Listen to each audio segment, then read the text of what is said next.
Love wins. As we continue this journey through this season with this theme, we are slowly walking toward cross. Only 3 weeks away. But this time, Lent is not only time of reflection, it is also time when we remember. When we remember strange and beautiful truth of gospel. Love wins. This unique love wins. No, not the power, not success, not control. In the end, love wins. And today we hear Jesus speaking about that love in different perspective. We stand before John chapter 15. These are some of the last words. These are some of the last words Jesus speaks to his disciples before his arrest. He knows. Jesus knows what is coming. Within hours, he will be betrayed, he will be abandoned and crucified. Yet, when Jesus gathers his disciples, he does not give them a strategy for survival. He does not give them a plan for leadership. Instead, he gives them this picture, this beautiful picture. I am the true vine, and my Father is the gardener. I'm the true vine. My Father is the gardener. Before Jesus gives them commands, he gives them an image, a vine, branch, and the gardener. And this image shapes everything that follows. Because in John's Gospel, this logic flows into 2 movements. First, Jesus describes structure of life. Structure of our life, vine and branches, connection, living flow from one another. That he moves to then relationship of love. As Father has loved me, so I have loved you. Remain in my love. So first, there is a life connection. And then there is love connection. Life connection, love connection. In other words, Jesus is saying something very simple and very profound. Love is not something we manufacture. Love is something we receive by standing connected. By standing connected one another. And that is why the heart of this message is that small word. That small word, remain. Or in Greek, that small word, mano. We first see that love begins in the hands of the Father. Jesus begins with Father. I am the true vine and my Father is the gardener. Before Jesus explains anything about us, he speaks about God's care. He speaks about his Father's care. The Father is the gardener. And the gardeners do something interesting. They do not shout instruction from far away. Gardeners come close. They come close. They touch the plant. They hold branches in their hands. Jesus says, every branch that bears fruit, he prunes so that it will be even more fruitful. Even more fruitful. Well, pruning, cutting is not comfortable for branch. Pruning involves cutting. It involves loss. Sometimes it looks like damaging. We like damaging the plant. Yet from the gardener's perspective, pruning is care. Many of us know what it feels like. There are seasons of life when something is taken away. Relationship changes. Plant falls apart. Door closes. And we ask the question of that people have asked for centuries. Why? Why this happen? Why did this happen? And here Jesus gently offers another possibility. What if some of the moments we thought were God's silence or actually the gardener's careful work? That silence was something when God is doing something. What if we are not branches struggling to survive alone? What if we are the branches held in hands of God? Faith does not begin with our effort. Faith begins with God's love. God's love already at work, already started. And this is important for this season because we look at the cross and it can look like a failure. It can look like a loss. It can look like tragedy. But in the mysterious work of God, even the cross becomes the symbol of death. This cross becomes the place where love wins. Then Jesus shows us that the secret of branch is simply abiding. Secret is abiding. Then Jesus says something that sounds almost too simple. Too simple. Remain in me. Remain in me. That's it. That is it. Not produce the fruit. Not try harder. Just remain. Just remain. And the branch that has only one responsibility, it must stay connected to the vine. Branch does not wake up in the morning thinking, I must try very hard to make grapes today. Fruit is not produced through anxiety. Fruit comes through connection, through being connected. When branch stays connected to the vine, then life flows naturally. With connection, life flows, and that life eventually becomes fruit. Jesus repeating these words again and again. Remain in me, remain in my love. Those who remain in me bear much fruit. And in Greek, the word once again, the meno, which means that remain, it can mean to stay, to dwell, to live in. So it is not about visiting occasionally. It is about making your home somewhere. Jesus is not inviting us to perform anything for Him. He is inviting us, live with Him, be there with Him. Perhaps, and this is where many of us struggle. Maybe this is many of us not quite getting. Because often we imagine spiritual growth. Growing in spirituality means perhaps it is about doing more things, producing more things. Things like more disciple, more activity, more achievement. But in our reading today, Jesus is offering something different. Spiritual growth is not first about doing more. It is about staying deeper, abiding. Or someone once said, the branch does not struggle to bear fruit. It does not struggle. It just simply stays connected. And slowly and quietly, life is appearing. Life flows. From life in the vine, we are invited into deeper reality of love. Then in verse 9, the image becomes relationship. This image becomes relationship. As Father has loved me, so I have loved you. Now remain in my love. Can you notice the movement here? Love did not start within us. It began before us. It began before us. The Father loves the Son. The Son loves us. And we are invited into that flow of love. That flow of love. It is like stepping into the river that was already moving long before we arrived. We did not create the river.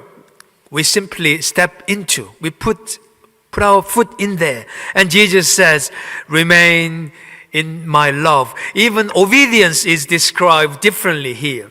Jesus says, if you keep my commandment, you will remain in my love. If you keep my commandment. But the obedience here is not a condition for earning love. It is the rhythm of living inside love. It is like a breathing. When you live in love, obedience becomes a natural movement of your life. And Jesus says something beautiful once again here. I have said these things so that my joy may be in you, and that your joy may be complete. your joy may be complete. Joy is not result of success. Joy is the fruit of abiding love. And this is where this season, the Lent, surprises us once again. Because even Jesus walks towards the cross, he's speaking about joy, going into the pinnacle of the pain, suffering. He's speaking about joy. How can joy exist so close to suffering? Because love is stronger than suffering. Because in the end, love wins. Here we see the greatest love is revealed in the laying down of life. Then Jesus says a sentence that disciples did not understand. He says, greater love has no one than this, to lay down one's life for one's friends.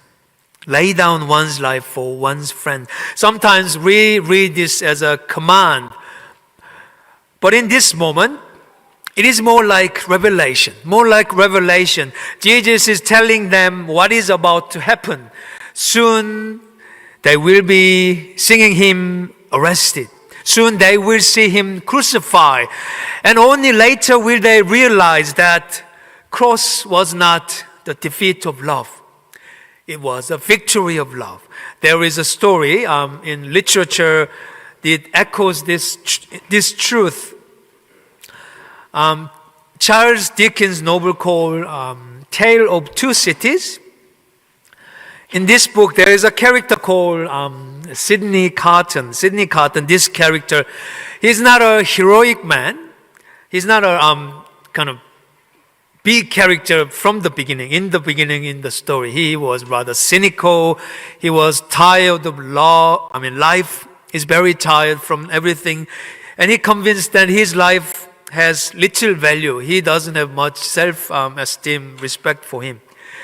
Yet when he falls quietly in love with a woman called Lucy, then his life is changing. But she marries another man called Charles Darnay in the story. Later in the story, during this French Revolution, this married man, Lucy's husband Darnay, he was arrested. He was sentenced to death. And this main character, Carton, discovered that he looks almost identical to Connie. They look so similar. So he makes this amazing but that's unique decision. Sidney Carton, he walks secretly enter into the prison. He switches places with this Darnay who married Lucy of his love, now allowing this man to escape. Carton then he walks into his death so that another man may live. And just before his death, he reflects, it is a far, far better than I do than I have ever done it. It is far, far better rest than I go to than I have ever done. In that moment, man who thought his life meant nothing, he discovers love can redeem even a wasted life. He rather choose die for his love. Someone you don't quite get it, but it is a powerful story. But cross tells an even deeper one. Cross is telling even deeper story for us because Jesus does not die for someone he resembles. Jesus dies for those who abandoned him. Jesus dies for those who failed him. Jesus died for us. This is love that remains. This is love that wins. And in this love, Jesus no longer calls us servant, but friends. Friends. It says, I no longer call you servant, I call you friends. Servant carry out instruction. Friends share life. Jesus is redefining. He redefining the relationship between God and us, God and humanity. The goal of faith is not simply obedience. Now it is friendship. Theologian Sally McFargo, she once suggested that one of the most meaningful ways to imagine our relationship with God is through this image of friendship. Our relationship, if we have this image of friendship, that is most meaningful way to understand. In many religious traditions, God is primarily described as a ruler, king, or judge, barrister, one who has power. But Jesus often describes God differently. Jesus eats with sinners. He welcomes outsiders. He shares meal with people who feel forgotten. Again and again, people call him a friend of sinners. Jesus does not merely command from above. He sits at the table with us. In John 15 says, I call you friends. I call you friends. Moltmann once wrote that friends of God do not simply live under God. Friends of God does not live under God. They live with God and in God. Friends of God live with God, in God. Friends share joy and sorrow. Friends walk together. Friends stay. And perhaps that is what Jesus is inviting us this morning. Not just belief, not just try, but friendship. And when we step back, we realize that we are living inside that love of Trinity. Love of Trinity. When we step back and look at this passage again, something beautiful appears. We can think about Father is the gardener, Son is vine, and Spirit is the one who keeps. Often think that we are the ones holding on to God. We can think that three different ways. But Jesus is suggesting something different. We are not the ones holding on. We are the ones being held by them. Held by Father, connected to the Son, sustained by the Spirit. And because of that, even in the darkest moments of life, the deepest truth remains the same. Love abides. Love abides. And so in the end, invitation is simply to remain in that love. So as we continue through this season, Jesus' invitation remains simple. It is simple. Remain in my love. Not perform, not prove. Just remain. Stay connected. Stay open. Stay rooted. Because when we remain in Christ, that's when something beautiful appears. Something beautiful emerges. Love begins to grow. Joy begins to appear. And slowly, quietly, the fruit of God's life, this fruit emerging within us. Not because we forced it, but because love was already flowing through the vine. And that love will carry us all the way to Easter. Because the cross does not have the final word. Death does not have the final word. Fear does not have the final word. In the end, love wins. And that love wins. That the love wins. Love that wins is that love that abides. That the love that wins is the love that abides. So we say, thanks be to God. Amen.